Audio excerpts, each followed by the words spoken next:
Hi friends, இன்றைக்கி நம்ம வடைக்கறி பண்ணலாம். இட்லி, தோசைக்கு, இடியாப்பத்துக்கு எல்லாத்துக்கும் இது சைட் டிஷ் ரொம்ப டேஸ்டியாக ஹெல்த்தியாக இருக்கும். சூப்பராக இருக்கும். இது எனக்கும் பிடிச்ச ஒரு ஃபேவரட்டான ஃபுட்டு தான். ஈஸியான ரெசிபியும் கூட தான். இது எப்படின்னா பார்த்திங்கன்னா, 1 டே பிஃபோர் கடலைப்பருப்பு நான் ஊற போட்டுட்டேன். நீங்கள் அப்படி கூட பண்ண வேண்டாம். நான் மார்னிங் பண்ணுறதுக்காக நான் அப்படி பண்ணிட்டேன். உங்களுக்கு வேணும்னா ஒரு 1 hour பிஃபோர் கூட நீங்கள் அந்த கடலைப்பருப்பை ஊற போட்டுக்கலாம். நான் 150 கிராம்ஸ் கடலைப்பருப்பு ஊற போட்டிருக்கேன். அதுக்கு நான் 3லேருந்து 4 காஞ்ச மிளகா போட்டிருக்கேன். அப்புறம் 3 பூண்டு, அப்புறம் 1 ஸ்பூன் பெருஞ்சீரகம், அப்புறம் தேவையான அளவுக்கு உப்பு. அதாவது இந்த வடை செய்கிறதுக்கு தேவையான அளவுக்கு உப்பு. அது மட்டும் நம்ம அப்புறம் கிரேவிக்கு கொஞ்சம் உப்பு தேவைன்னா போட்டுக்கலாம். ஓகேங்களா. இப்போ மிக்சியில் கொஞ்சம் ஒன்றும் பாதியமாக கொரகொரப்பாக அரைச்சிட்டு வந்துடலாம். இது வடையை விடையும் கொஞ்சம் நைஸாக இருக்கணும். வடைக்கு நம்ம ஒன்றும் பாதியமாக அரைச்சிட்டு வந்துடுவோம். சில பருப்பு உடஞ்சி அது அரையலை அப்படின்னா கூட பிரச்சனை கிடையாது. ஆனால் இதுக்கு கொஞ்சம் நல்லா அரைஞ்சிருக்கணும். ஓகேங்களா. அதுக்கப்புறம் அந்த மிக்சி கழுவுன தண்ணியை எடுத்து ரெடியாக வச்சுக்கணும். கொஞ்சம் அதில் மாவுலாம் இருக்கும் இல்லையா, அதை எடுத்து ரெடியாக வச்சுக்கணும். இதில் பார்த்திங்கன்னா அரைச்சிட்டு வந்த உடனே சின்ன சின்ன பால்ஸாக எடுத்து நம்ம வடை மாதிரி உருட்டி போட்டுக்கணும். வடை மாதிரி தட்டி போட வேண்டாம். சின்ன சின்ன போண்டா சைஸில் உருட்டி போட்டுக்கணும். இது ஃபுல்லாக வேகணும் அவசியம் இல்லை. நல்லா வடை மாதிரி நல்லா கிறிஸ்பியாக நல்லா வேகணும் அவசியம் இல்லை. 3/4 வேக்காடு ஆன உடனே இதை ஒரு வடிகட்டி வச்சு வடிகட்டி எடுத்துக்கணும். அதை எடுத்து ஃபுல்லாக ரெடி ஆன உடனே அதை எடுத்து ஒரு பாத்திரத்தில் தண்ணி வச்சு இதை ஊற போட்டுக்கலாம்.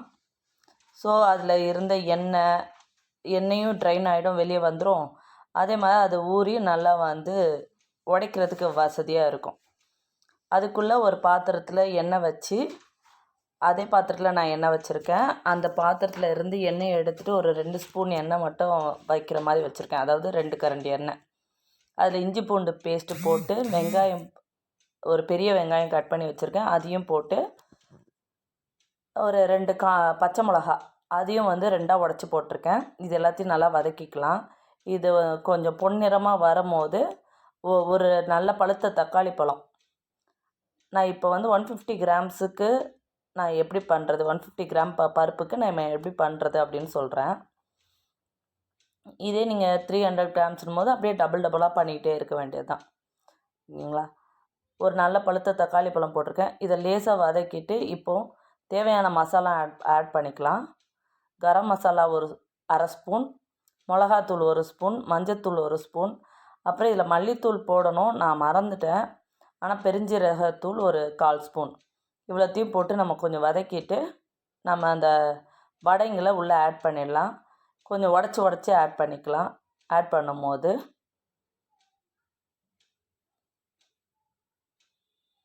இது கொஞ்சம் நல்லா மீடியம் ஃப்ளேமில் வச்சே பண்ணுங்கள். நல்லா சிம்மில் வச்சிடாதீங்க. அதே மாதிரி வடை வறுக்கும் போதும் பார்த்திங்கன்னா சிம்லேயும் வச்சிடக்கூடாது, ஃபுல் ஃப்ளேம்லேயும் வச்சிடக்கூடாது. ஃபுல் ஃப்ளேமில் வச்சா என்ன ஆகும்னா சீக்கிரம் கலர் மாறிடும்.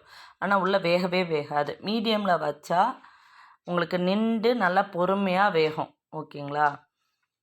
ஸோ அப்படி வடையை ரெடி பண்ணி உரமாக வச்சாச்சு. அதே மாதிரி இதுவுமே மீடியம் ஃப்ளேமில் வச்சு தான் நான் ரெடி பண்ணிக்கிட்டே இருக்கேன். இந்த மாதிரி தான் வடையை நான் தண்ணியிலேருந்து எடுத்து அப்படியே இதுலேயே டைரெக்டாக பொடிச்சு ஆட் பண்ணுறேன் பாருங்கள். அப்போ உங்களுக்கு அதை உதிர்த்து விடவும் உங்களுக்கு ஈஸியாக இருக்கும். ஃபுல்லாக உதிர்த்து விட்டுட்டு இப்போது அதில் தேவையான அளவுக்கு தண்ணி விட்டுக்கோங்க. நான் இதில் ஒன்று மறந்துட்டேன். என்னென்னா இதில் கொத்தமல்லி தூள் ஆட் பண்ணுறதுக்கு மறந்துட்டேன். மல்லித்தூள் ஆட் பண்ண மறந்துட்டேன். இது லாஸ்ட்டில் நான் ஆட் பண்ணேன். அதை நான் உங்களுக்கு காட்டுறேன் பாருங்கள். நான் குழம்பு கூட்டி வச்ச உடனே அதில் அந்த இப்போ பாருங்கள், நான் மிக்சியில் கூட அந்த மீதி இருக்க மாவை நான் க்ளீன் பண்ணி ஊற்றிட்டேன். இப்போ பார்த்திங்கன்னா நான் மிளகாத்தூளும் மல்லித்தூளும் எவ்வளோ இருக்குது, கரெக்டாக இருக்கா அப்படின்னு நம்ம அந்த கலரை பார்த்தாலே தெரியும். காரம் போதுமான அளவுக்கு இருக்குமா இல்லை தேவைப்படுமா அப்படின்ட்டு. அந்த டைமில் நான் போட்டிருப்பேன். ஒரு 1/2 ஸ்பூன் மிளகாத்தூள், 1 ஸ்பூன் மல்லித்தூள் நான் ஆட் பண்ணிக்கிட்டேன். இதுதான் அளவு.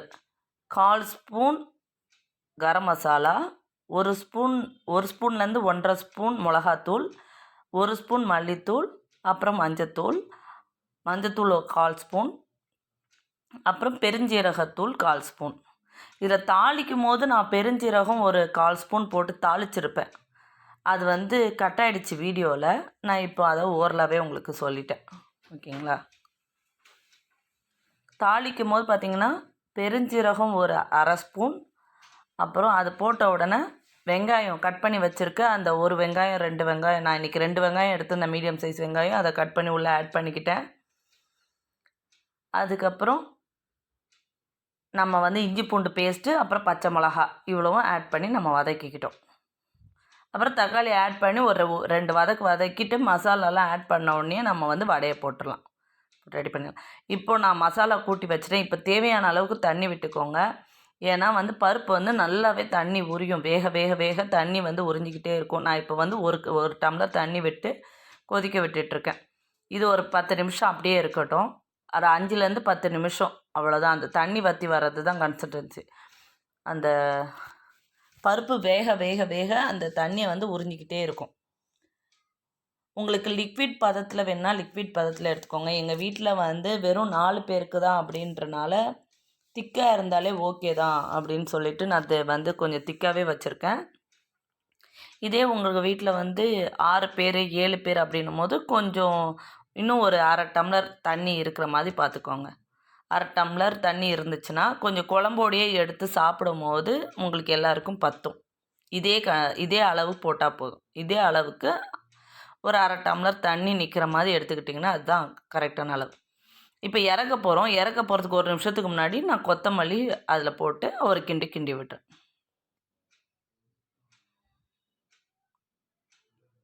அவ்வளோதான். இதுதான் டைமு நம்மளுக்கு இறக்குறதுக்கு. ஓகே, இந்த டைமில் நம்ம இறக்கலாம். நான் இப்போ ஸ்டவ் ஆஃப் பண்ணிட்டேன். இதுலேருந்து நான் பாத்திரத்தில் ட்ரான்ஸ்ஃபர் பண்ணி உங்களுக்கு அது எப்படி வந்திருக்குன்னு காட்டுறேன் பாருங்கள். இதில் லேசாக தான் லிக்விட் இருக்கும். நான் அந்த பக்குவத்தில் போதுன்ட்டு நான் எடுத்துக்கிட்டேன். பாருங்கள், அவ்வளோதான் இருக்குது. இது மாதிரி திக்காக இருந்தால் நல்லாயிருக்கும்னு நான் எடுத்து வச்சுட்டேன். பாருங்கள் எப்படி இருக்குன்னு. உங்களுக்கு பிடிச்சிருக்கும்னு நினைக்கிறேன் இந்த வீடியோ. தேங்க்யூ. பாய்.